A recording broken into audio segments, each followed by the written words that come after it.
여러분들은 청렴에 대해 얼마나 알고 계시나요? 청렴이란 성품과 행실이 높고 맑으며 탐욕이 없는 것을 말합니다. 통상 반대되는 개념으로 인식하는 부패는 정치, 사상, 의식이 타락한 것으로 금전적인 욕심 때문에 발생합니다. 청렴을 지키기 위해 6가지 덕목이 권장되는데 공정과 책임, 약속, 절제, 정직, 그리고 배려입니다. 6가지 덕목을 다 지키기는 힘들지만 최소한 2가지 이상만 지켜도 우리 사회는 지금보다 더 깨끗하고 공정한 사회가 될 것입니다. 청렴에 관련된 법규와 제도로 우리가 김영란법으로 알고 있는 청탁금지법, 공직자 행동강령 등과 같은 반부패 청렴 정책과 청백리 제도가 있습니다. 이렇게 많은 청렴에 대한 법규와 제도가 있음에도 불구하고 과연 우리 사회는 깨끗하고 투명할까요? 아니면 반대로 우리 사회에 청백리가 없기 때문에 법령과 제도적 장치가 많은 것은 아닌지 생각해 볼 부분입니다. 설문을 통해 공무원과 정치인의 부패 지수를 살펴보면 지난해 우리 사회의 부패 지수는 180개국 중 45위를 했습니다. 그러면 국민들은 청렴에 대해 어떻게 생각하는지 알아보겠습니다. 청렴은 국민과의 약속입니다. 저는 청렴이란 정직한 사회생활이라고 생각합니다.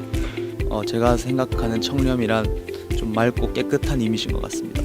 제가 생각하는 청렴이라는 게 진짜 맑고 깨끗한 느낌인 것 같은데 우리 사회가 좀 청렴해졌으면 좋겠고 공무원들도 좀 청렴하게 살았으면 좋겠습니다. 청렴은 내가 편하기 위해서 지키는 것입니다. 청렴이란 거짓말하지 않고 남을 배려하는 마음이라고 생각합니다. 제가 생각하는 청렴은 모든 일을 대상과 상황에 고려하지 않고 똑같이 공정히 처리하는 것을 청렴이라고 생각을 합니다. 공무원에게 청렴은 해야 할 일이 아니고 생활이라고 생각합니다.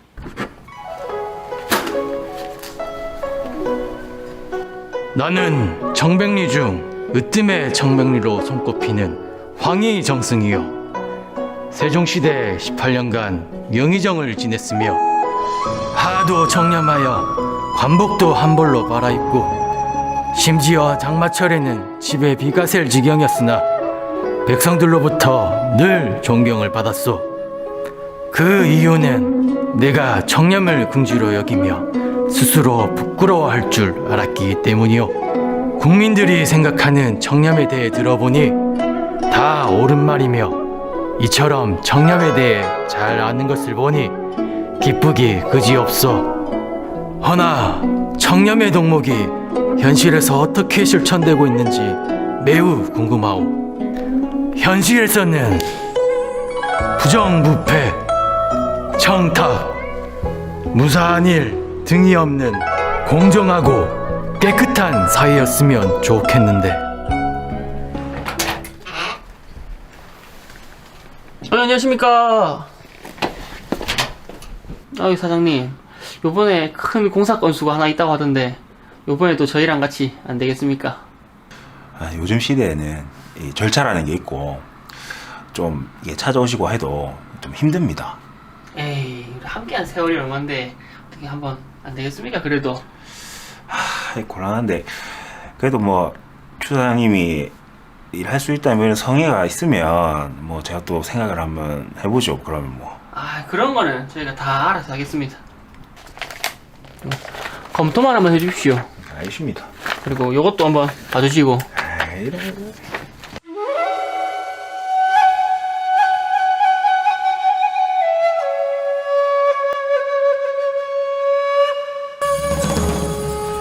이것은 욕심이요. 누구?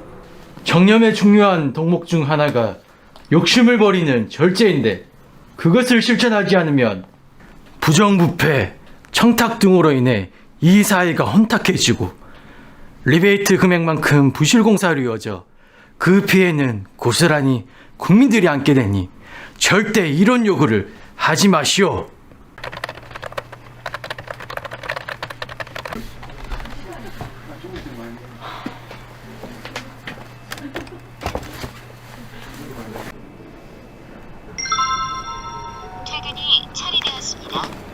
수사님, 어디 갔다 오세요?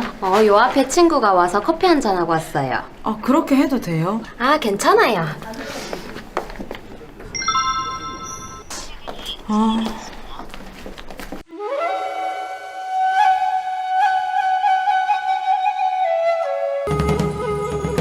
어허. 누구세요? 시간의 근무수당은 업무의 연장으로 사무실에서 업무를 해야만 인정이 되거늘 어찌 업무는커녕 개인적인 일로 부당하게 수당을 챙기시오. 청렴에 중요한 덕목인 정직을 기억하시오.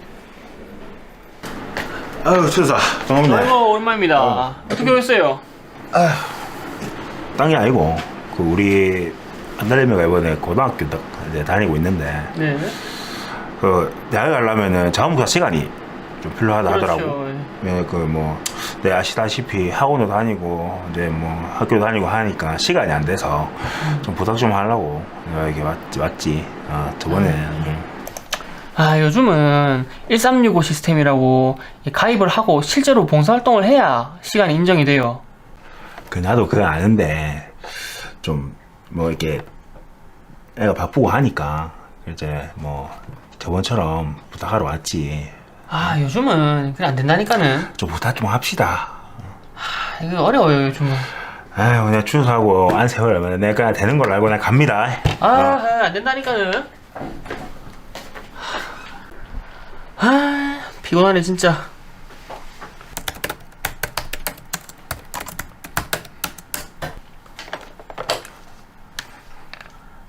저번에 그거는 우리 행사할 때 일단 봉사활동을 한 걸로 내가 해서 넣어놨어요.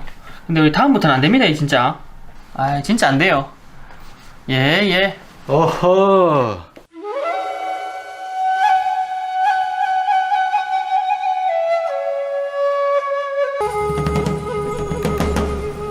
자꾸 어디서 나오시는 거예요, 계속?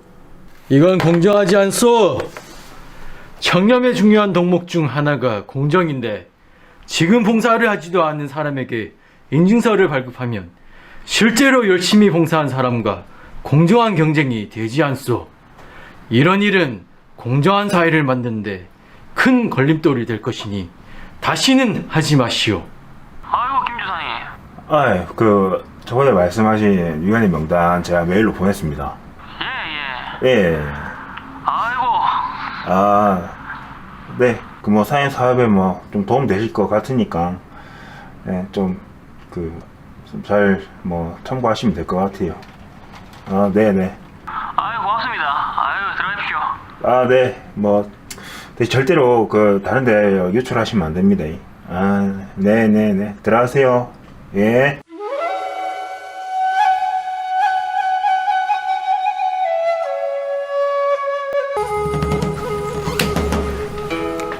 말씀하세요. 이것은 자신의 업무에 대한 책임을 다하지 않는 것이요. 직무상 알게 된 비밀은 엄수해야 하거늘 어찌 사적인 용도로 내부의 비밀을 유출한단 말이요. 막중한 책임감을 느끼고 업무에 집중해야 하며 유출에 대한 어떠한 유혹에도 흔들리지 말아야 하오. 이 점 항상 명심하시오. 아니, 어제까지 해준다면서요. 네? 저번 주에 한번 전화 주셨던 분인 것 같은데 지금 순서대로 지금 처리를 하고 있거든요. 선생님만 뿐만 아니라 다른 분들도 다 기다리고 계시고 그래 뭐 제가 최대한 뭐 빨리 일단은 되는 대로 해드릴게요. 뭐 아마 이번 달 안에는 될 것 같대요. 아니, 무슨 말을 하는 겁니까 도대체? 어제까지 해준다고 했잖아요. 그건 안 되면 안 된다고 말을 해야지. 그 어제까지 한다고 약속을 하면 어떡합니까? 어쨌든 약속을 했으니까 내일까지는 좀 해주세요. 어떡해. 진짜 일도 많아 죽겠구만.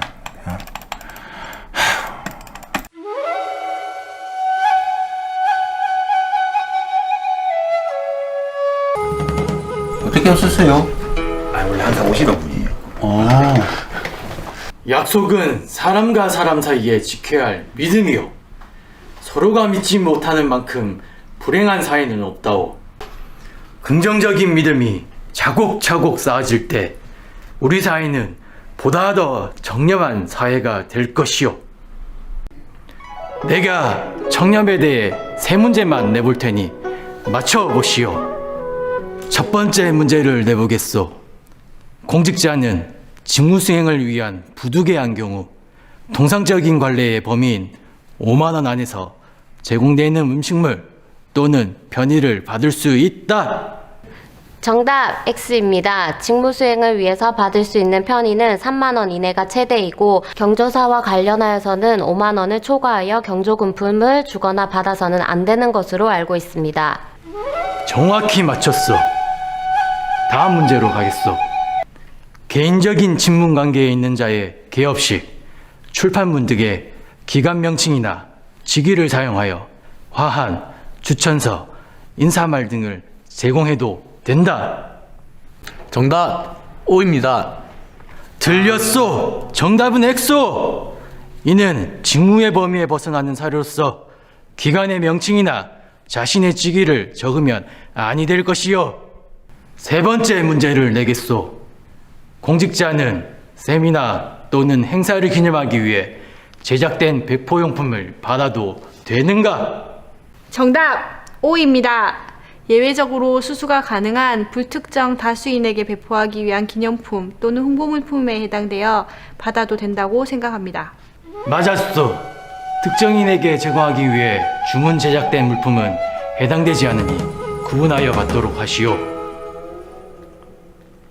내가 살던 시대에는 청렴한 사람을 표현하길 살아있을 때는 연금리로 죽어서는 청백리라 칭송하며 백성들이 존경의 마음을 가졌었소. 조선시대 500년 동안 총 216명밖에 배출하지 못했으니 청렴을 실천하기가 실로 어려웠다는 것을 알 것이요. 그렇기에 엄청난 자긍심을 가질 수 있는 것이요. 현재 우리 사회에 이렇게 불릴 사람이 더 많아지길 기대해 보겠소. 청렴 실천 나부터 시작입니다.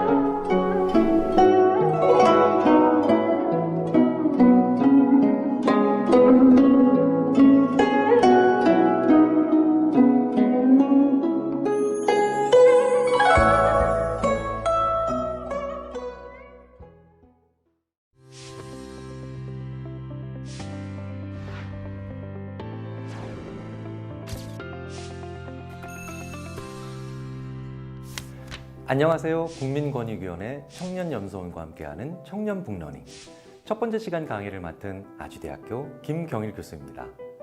저는 오늘 이 청년북러닝에서 정직함의 힘, 바로 이 정직함의 힘에 대해서 말씀을 드리려고 합니다. 정직함, 영어로는 honesty라고 하죠. 그런데 저희 심리학자들이 아무리 연구를 해봐도요, 인류 최대의 생존력은 이 정직과 이타성에서 나온다는 것이 너무나도 분명합니다. 정말? 아니, 싸움을 잘한다든가 아니면 남을 훨씬 더 누를 수 있는 그런 능력이 있어야 되는 거 아니야? 그런 걸 경쟁력으로 부르는 거 아니야? 라고 생각하실지 모르겠지만요. 우리 인류 역사의 수많은 시간들을 돌아보면 결국 제일 끝까지 살아남은 사람은, 그리고 그런 존재들은 정직하고 이타적이었기 때문에 다른 개체들 혹은 다른 존재들과 공존을 할 수 있었다는 거죠. 자, 그러니 정직하다라고 하는 건 그저 윤리적인 측면 혹은 도덕의 한 요소라고 본다는 건 굉장히 단편적이고 제한적으로 인간의 중요한 측면들을 바라보는 겁니다. 정직함, 그리고 그 정직함을 만들어내는 이타성, 왜 우리가 21세기 혹은 그 이후의 세기까지도 우리 인류가 가져야 되는, 그리고 우리 자신이 가져야 되는 가장 강한 요소이자 역량인지, 그 비밀을 지금부터 한번 재미있게 알아보도록 하겠습니다. 스티븐 핑커라고 하는 당대 최고의 학자가 있죠. 이 스티븐 핑커는 심리학자, 철학자, 인류학자, 심지어 생물학자라고 불려도 전혀 손색이 없는 정말 그야말로 학제적인, 그러니까 다양한 학문을 통섭하고 있는 융합적인 학자의 최고로 가장 좋은 전형적인 예라고 할 수 있는데요. 그래서 수많은 학자들의 존경과 심지어 부러움과 그 외에 다양한 찬사를 받는 이 스티븐 핑커는 그의 최근작 The Better Angels of Our Nature, 우리말로 우리 본성의 착한 천사에서 굉장히 중요한 말을 합니다. 아마도 우리 인류는 인류 역사상 지금 살고 있는 이 시점이 가장 평화로운 시기다 라고 생각을 한다는 거죠. 그리고 그렇게 주장합니다. 자, 굉장히 많은 분들이 의아해 하실 거예요. 정말? 아니 이렇게 많은 사건 사고가 있고 이렇게 많은 살인과 그에 준하는 범죄가 있는데 정말 사실입니다. 우리 인류의 역사를 길게 놓고 보면요. 타살률, 그러니까 남에 의해서 살해당하는, 즉 남을 죽이는 범죄는 지금 이 순간이 가장 적습니다. 불과 몇백 년 전만 해도요. 인구 10만 명당 수백 명이 타살됐고요. 훨씬 더 몇천 년 전으로 돌아가면 정말 인구 10만 명당 거의 2, 3천 명이 타살당한 적도 있습니다. 자, 그런데요. 우리나라의 타살률, 즉 남의 손에 의해서 목숨을 잃는 그 비율은 1년에 10만 명당 1명에 불과합니다. 자, 그러니 우리 인류 역사상 가장 평화로운 시기에 타살이라고 하는 것을 감안하면 우리는 가장 평화로운 시기에 살고 있죠. 자, 그런데 왜 이게 가능할까요? 왜 이게 가능해졌을까요? 우리 인간이 더 착해져서? 우리의 본성이 더 좋아져서? 그렇지 않죠. 우리 인간은 여전히 호모사피엔스, 즉 이 지구상에 사는 생명체 중에 하나고요. 그리고 그 생명체 중에 포유류의 특징인 여러 가지 공격적 본능을 가지고 있습니다. 하지만 이 스티븐 핑커를 비롯한 다양한 석학들의 추정과 그리고 그 이유에 대한 설명은 한결같죠. 민주주의를 했기 때문이에요. 민주주의를 통해서 다른 사람들과 공존을 하고, 그리고 저 사람이 나와 달라도 그게 이상한 게 아니며 나의 적이 아니라는 걸 끊임없이 지난 수백 년 동안 민주주의의 프레임 내에서 가르쳐 왔기 때문에, 물론 수백 년 후에 민주주의보다 더 나은 시스템이 출현할지는 모르겠지만 어쨌든 현재로서 가장 중요한 건 남을 해하지 않고 그들과 같이 공존하며, 그리고 그들이 나와 다르다라는 걸 자연스럽게 받아들이는 다양성의 가치를 인정하고, 그럼으로 인해서 대량 학살과 무한 폭력을 막아내는 이 가르침과 교훈을 끊임없이 우리에게 선사한 민주주의로 인해서 우리는 가장 평화로운 시대에 살고 있는 겁니다. 자, 그렇다면 이 민주주의의 가장 핵심적인, 그리고 무한 폭력과 대량 학살을 막아내는 그 가장 기저에는 이 민주주의가 무엇을 건드렸기 때문에 그게 가능했냐는 거예요. 바로 인간 본성에 대한 가장 중요한 하나의 측면을 깨달았기 때문입니다. 자, 그 깨달음은 어디서부터 출발할까요? 인간의 진화를 연구하는 다양한 생물학자들이 바로 실마리를 주고 있습니다. 지금 보시고 있는 건 인간의 눈이죠. 자, 인간의 눈은 저렇게 생겼습니다. 근데 뭐가 이상한데? 자, 우리 인간이 아닌 다른 모든 포유류의 눈을 보면 우리 인간의 눈이 그 생명체들과 무엇이 다른가를 보실 수가 있죠. 다른 동물들은 눈에 흰자위가 없습니다.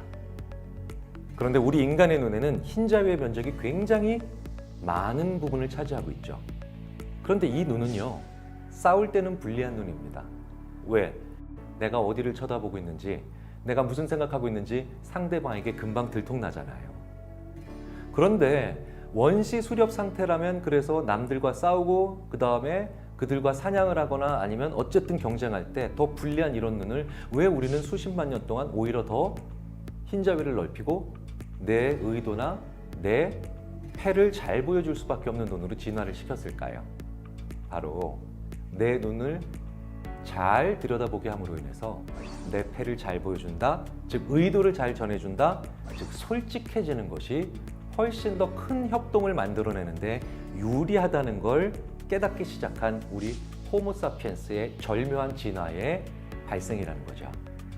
우리 인간은 싸울 때는 오히려 불리한 눈을 가지지만 오히려 내 의도를 잘 전달하는, 즉 투명하게 나를 보여주는 과정을 통해서 다른 모든 동물들이 절대로 할 수 없는 수십만, 수백만, 심지어 수천만이 모여 사는 약속이 가능한 사회, 그리고 안전을 서로 보장하며 내 뜻이나 내 의도를 투명하게 상대방에게 보여줌으로 인해서 폭력을 예방할 수 있는 아주 절묘한 시스템으로 진화했다는 거죠. 자, 그렇다면 이런 정직함은요, 심리학자로서 당연히 가져야 되는 질문 하나를 같이 공유해 볼 필요가 있습니다. 이 정직함은 과연 타고나는 걸까요? 타고난다는 건 무엇을 의미할까요? 유전이란 뜻입니다. 그러니까 내가 태어날 때 내 부모님이 나에게 물려주신 것들을 우리가 유전된다라고 얘기하죠. 그리고 이렇게 유전된 것들을 조금 더 학술적인 표현으로 심리학과 생물학에서는 기질이라고 부릅니다. 기질에는 어떤 게 있을까요? 바로 대표적인 게 성격입니다. 굉장히 많은 분들이 성격은 계속 변하는 거다라고 생각을 하시겠지만요. 사실은 내성적이다, 외향적이다, 개방적이다, 좀 보수적이다, 그리고 예민하다, 예민하지 않다, 이런 5가지의 축들에 해당하는 성격들은요, 상당히 많은 부분을 타고납니다. 그래서 저희 심리학자들 중에 공부를 많이 한 사람들은 성격을 바꾼다라는 건 상당히 어려울 뿐만 아니라 심지어 거의 불가능한 것이다 라고 얘기를 하죠. 자, 그런데요, 저희 심리학자들이 이런 표현을 씁니다. 성격은 바뀌기 힘들고 오랫동안 유지되지만 성품은 바뀐다 라고 표현을 하죠. 그러면 성격과 성품은 무엇이 다를까요? 성격은 방금 전에 말씀드렸던 이런 내성적이다, 외향적이다, 개방적이다, 보수적이다, 예민하다, 이런 측면들이죠. 하지만 성품은 그 성격 위에 솔직하게 자기를 표현하고 남들과 협동하고 소통을 할 수 있는 능력과 기술과 센스가 바로 성품이 어떤 것이냐를 결정하는 겁니다. 즉, 같은 성격이라도 내가 이런 사회적으로 다른 사람들과 투명하게 의사소통하고 그리고 정직하게 커뮤니케이션하는 과정에서 그들과 잘 공존하고 협동할 수 있다면 내 성격의 장점을 보여주면서 살아가는 거고요. 그리고 그걸 조금도 가지고 있지 못하다면 내 성격의 단점만 보여주고 살아가는 게 인간입니다. 그래서요, 우리는 자기 성격의 장점을 보여주는 그런 정직하고 좋은 성품을 가진 사람들을 성숙한 삶, 그리고 그걸 전혀 하지 못해서 자기 성격의 단점만을 계속 보여주면서 어렵게 살아가거나 남들에게 피해를 입히고 결국 자기도 처벌받는 삶을 미성숙한 삶이라고 하죠. 그러니 성격은 사실은 상당 부분 타고나지만 우리가 이 정직한 소통을 할 수 있거나 남들과 공존하거나 아니면 그들과 같이 협동할 수 있는 능력을 가진다는 건 그 무엇보다도 중요합니다. 자, 그렇다면 정직함은 성격임과 동시에 후천적으로 굉장히 중요하게 길러지는, 그리고 굉장히 많은 부분이 어떻게 살아가느냐에서 영향을 받는 우리 삶의 지표 방식 중에 하나라는 거죠. 자, 그렇다면 이 중요하다는 정직함, 실제로 우리 인생에서 성공과 실패 혹은 생존과 도태라고 하는 그 모든 것들을 가르는 결정적인 요소가 정말 될까요? 정직하다는 건 도덕적이거나 윤리적으로 있으면 좋은 거 아니야? 하지만 나한테도 좀 손해를 보게 만드는 거 아니야? 이렇게 생각하시기가 너무 쉽겠지만 결코 그렇지 않다는 겁니다. 이 정직함이라고 하는 건 내가 그리고 나의 자녀가 가져야 되는 가장 중요한 역량이자, 그리고 이걸 갖지 않게 되면, 이걸 보유하고 있지 않게 되면 얼마나 위험한 결과가 따르는가를 너무나도 잘 보여주는 지난 10년 동안 우리나라에서 그리고 외국에서도 출판됐던 다양한 심리학 책 중에 단연 백미인 책이 하나 있죠. 그게 바로 캐나다 캘거리 대학의 심리학자 이기범 교수의 H팩터의 심리학입니다. 자, 팩터는 요인이죠. 이 H는 뭘 의미할까요? 바로 honesty, 정직함이라고 하는 요인이 얼마나 모든 것들을 결정하는가를 보여주는 모든 연구들의 결집체이자, 그리고 이게 얼마나 우리에게 중요한가를 아주 준엄하게 보여주는 아주 재미있으면서도 우리에게 큰 도움이 되는 바로 심리학 서적이죠. 자, 이 캐나다 캘거리 대학의 이기범 교수는요, 어찌 보면 다소 우연하게도 이 honesty, 즉 정직함이라고 하는 게 성격의 큰 5가지의 축보다 훨씬 더 중요한 요인이다라는 걸 살아가면서 깨닫게 됩니다. 여담이긴 하지만 사실은 제가 아는 주위의 수많은 심리학자들 중에 가장 정직한 이 이기범 교수는 어느 날 갑자기 수많은 연구들을 보면서 혼란감에 빠졌던 거예요. 개방적인 사람, 보수적인 사람, 어떤 사람이 더 성공할까요? 외향적인 사람, 내성적인 사람, 어떤 사람들이 더 생존적으로 더 유리할까요? 답은 없죠. 혼란스럽습니다. 어떤 연구에서는 외향적인 사람이 더 오래 버틴다라는 연구도 있고요. 어떤 연구에서는 내성적인 사람이 오히려 더 생존력이 높다라는 연구도 있습니다. 개방성과 보수성도 그렇고요. 심지어는 근면성실성에서도 그래요. 그러니까 우리 심리학에서 인간의 5가지의 중요한 축으로 사람의 성격 5가지를 놓는데 그중에 어떤 게 더 생존과 경쟁, 심지어 수많은 성공에 유리한 것이다에 대한 연구는요, 말 그대로 종잡을 수 없습니다. 그때마다 다르다는 거죠. 그렇다면 항상 이럴 때는 그 갈림길에 서 있는 스위치를 돌리는 결정적 변인 하나가 있다는 거죠. 그 변인, 즉 요인을 H팩터로 놓는 겁니다. 정직함으로 놓는다는 거죠. 왜냐하면 그 이전의 수많은 연구들을 다시 정직함이 있느냐 없느냐로 놓고 보면 바로 그 설명이 거의 제대로 이루어지고 있기 때문이에요. 예를 들어 볼까요? 내성적인 사람과 외향적인 사람이 있습니다. 어떤 사람이 더 사회생활을 잘할까요? 혹은 어떤 사람이 더 성공적으로 삶을 살아갈까요? 그러면 이 질문을 뒤집으면요, 어떤 사람이 바로 사회적으로 가장 공격을 많이 받고 그리고 남들에 의해서 축출되거나 아니면 버림받기 쉬운가를 보면 바로 그 반대의 이야기가 가능하겠죠. 바로 정직함이 떨어지는 사람입니다. 우리 인류는 지금까지 이 정직함이 떨어지는 사람들, 그걸로 인해서 아주 이기적이고 그리고 무언가 모략적인 사람들을 계속해서 이 지구상과 우리 인간의 시스템에서 배제해 나가고 솎아내는 과정을 통해서 우리 인류가 멸종하지 않았던 겁니다. 그리고 이 법칙은요, 우리 인간뿐만 아니라 우리 인간에 좀 더 가까운 영장류에 이르기까지 공통으로 적용되는 법칙이라는 거죠. 왜일까요? 어떤 성격을 가지든 이 정직함이 떨어지면 우리가 사회에서 빨리 제거해야 되는 존재가 되기 때문이에요. 회사로 혹은 기업의 예를 들어볼까요? 자, 내성적인 사람이 정직함이 떨어집니다. 그러면 말을 안 하면서 계속해서 무언가 모략적이 되겠죠. 그런데 외향적인 사람이 정직하지를 못해요. 그러면 동네방네 다니면서 이곳저곳을 다니면서 계속해서 거짓말을 퍼뜨려서 이간질을 일삼겠죠.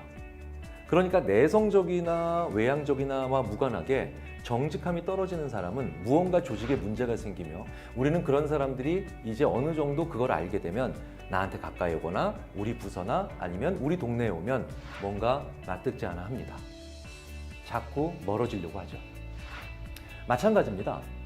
폐쇄적이거나 개방적이다. 조금 문을 닫는 스타일이거나 조금 더 개방적인 사람이 있다고 해도 어느 쪽도 자기가 일을 잘할 수가 있고 자기 장점이 있는데 정직함이 떨어지면 이제 아주 안 좋은 단점이 나옵니다. 폐쇄적인 사람이 정직하지 않으면 자기 혼자서 온갖 종류의 음모를 만들어내면서요, 사회에서 가짜뉴스를 만들어낼 가능성이 큽니다. 그런데요, 아주 개방적인 사람이 정직하지 못합니다. 이런 사람들이 전형적인 간신배요, 아첨꾼을 자청하는 사람들이 되겠죠. 자, 그러니 음모를 많이 만드는 사람과 그 다음에 아첨을 많이 하는 사람 모두 어느 순간부터는 사람들이 이 사람은 우리 사회나 우리 조직에 필요 없는 사람이라는 걸 당연히 알게 되겠죠. 자, 심지어는 성실하와 성실하지 않다라고 하는 아주 무조건 성실하면 좋을 것 같다라고 하는 측면도 정직함이 떨어지면 큰 문제를 만들어냅니다. 자, 이렇게 어떤 성격을 가지고 있던 자기의 장점이 아닌 단점만 계속해서 보여주기 위해선 정직함이 떨어지면 그만인 거예요. 정직함이 떨어진 사람이 바로 이런 걸 보여준다는 겁니다. 자, 그렇다면 음모론자나 모략질하는 사람이거나 이간질하는 사람이든 아니면 아첨꾼이든 아니면 어떤 종류의 사람이든 이렇게 정직하지 않은 사람들을 우리는 계속해서 주시하고 있겠죠. 그리고 그 사람들이 무언가 사회로부터 정말 문제를 일으킬 때 우리는 그 사람들을 가장 강력하고 그리고 가장 적극적으로 내쫓게 됩니다. 심리학자들이 많이 하는 얘기가 이런 얘기가 있죠. 착한 사람, 나쁜 사람, 능력 있는 사람, 능력 없는 사람. 자, 그러면 총 4가지의 조합이 가능하겠죠? 그러면 어떤 사람이 나에게 가장 위험한 사람일까요? 그 사람이 능력이 떨어지면요, 착하든 착하지 않든 나한테 큰 피해를 줄 수가 없습니다. 왜? 능력 자체가 떨어지거든요. 그런데 가장 위험한 인간은 어떤 인간일까요? 능력 있고 못된 인간이죠. 그러면 나 혹은 우리 가정 혹은 우리 사회에 가장 안 좋은 방법으로 크게 문제를 일으킬 가능성이 크지 않습니까? 상식적으로도 이해가 되는 일이죠. 자, 그렇기 때문에 이 H팩터의 심리학에서는 지금까지 일어났던 수많은 일들, 그렇게 이기적이고 정직하지 못한 사람들이 어떻게 단기적인 성공을 만들어내는가를 보여주는 데 그치는 게 아니라 그들이 결국 맨 마지막에 어떻게 가장 비참하게 버려지고 그리고 가장 단호하게 사회로부터 버려지는가를 끝까지 추적해서 보여주는, 사실은 그렇게 두껍지 않은 책임에도 불구하고 대서사시 같은 느낌을 주고 있는 그런 책입니다. 캐나다 캘거리 대학의 이기범 교수, 그리고 그의 H팩터의 심리학, 이 책의 저자인 이기범 교수와 제가 실제로 굉장히 중요한 한마디를 나눈 것을 말씀을 드리면서 저는 마무리를 해보도록 하겠습니다. 이기범 교수님, 어떤 책을 예전에 많이 읽으셨어요? 그리고 이 H팩터의 심리학을 쓰시기 전에 어떤 책으로부터 영감을 얻으셨나요? 라고 제가 질문을 드린 적이 있죠. 그랬더니 이기범 교수님이 주저없이 거론한 책이 하나 있는데, 그 책이 바로 토머스 헨리 헉슬리의 Evolution and Ethics, 진화와 윤리라고 하는 책이었습니다. 진화, 우리 인류 역사의 수많은 긴 시간의 흐름이죠. 그런데 윤리의 그 핵심이 있다는 거예요.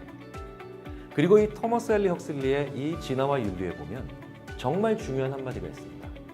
검투사의 인생을 살고 싶은가? 검투사는 어떤 사람일까요?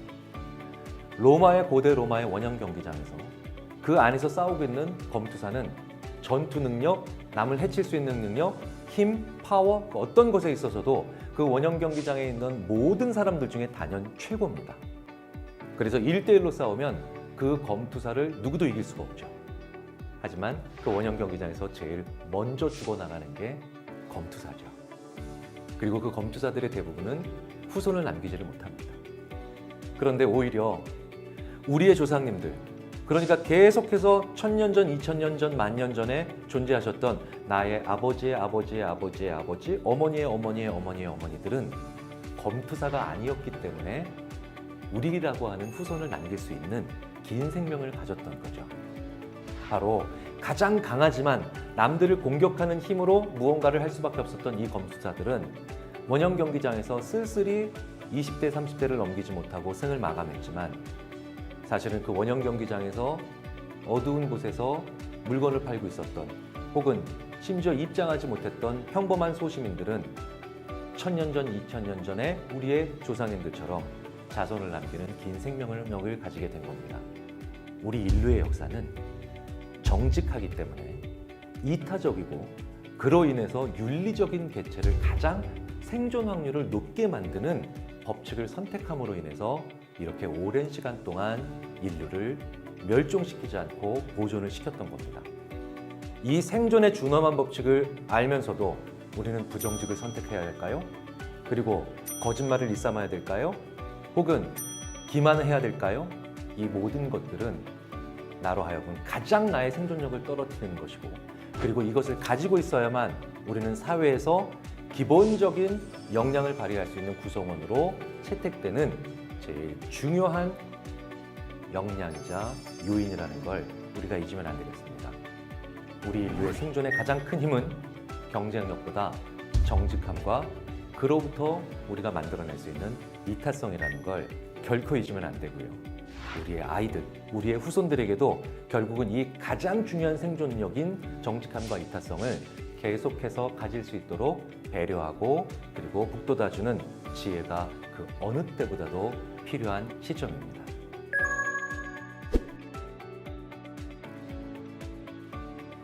모든 시간이 부족하다고 느낄 때였죠. 자, 새치기 하는 것도 정직하지 않은 거죠. 근데 내가 줄을 제대로 서 있으면 1시간 기다려야 되는데 새치기 하면 10분 만에 표를 살 수 있어요. 그러면 내가 10분밖에 시간이 없을 때 정직해지지 않으려고 하는 유혹을 강하게 느끼겠죠. 즉, 시간이 부족한 사람은 정직하지 못할 가능성이 커요. 바쁘게 사는 게 그래서 안 좋아요.